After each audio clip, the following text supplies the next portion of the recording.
বড় এক পুকুর পাড়ে থাকত এক মা হাঁস। তার 5টা ডিম।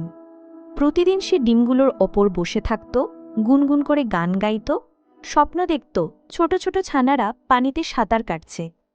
একদিন 4টে ডিম ফুটে গেল। ফুটফুটে 4টি হলুদ ছানা বের হলো। সবাই হাসছে, ডাকে ক্যাঁ ক্যাঁ করে। কিন্তু 5ম ডিমটা ফোটে না। 1 দিন, 2 দিন, 3 দিন।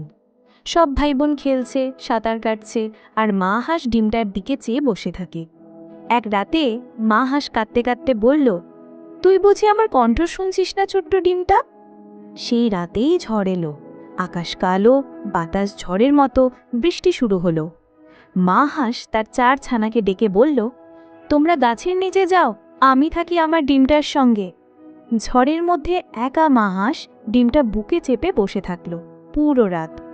সকালে সূর্য উঠল, ঝড় থেমে গেছে, আর তখনই ডিমটা টোপ করে ফেটে গেল।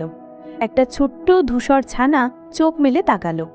মা হাঁস হাসল, বলল, তুই দেরিতে এসেছিস, কিন্তু আমার মনটা তুই ভরিয়ে দিলি। কিন্তু ঝড়ের রাতে মায়ের পাখনা ভিজে গিয়ে ঠান্ডা লেগে গিয়েছিল। 3 দিন পর মা হাঁস চুপ করে থাকলো আর চোখ মেলেনি।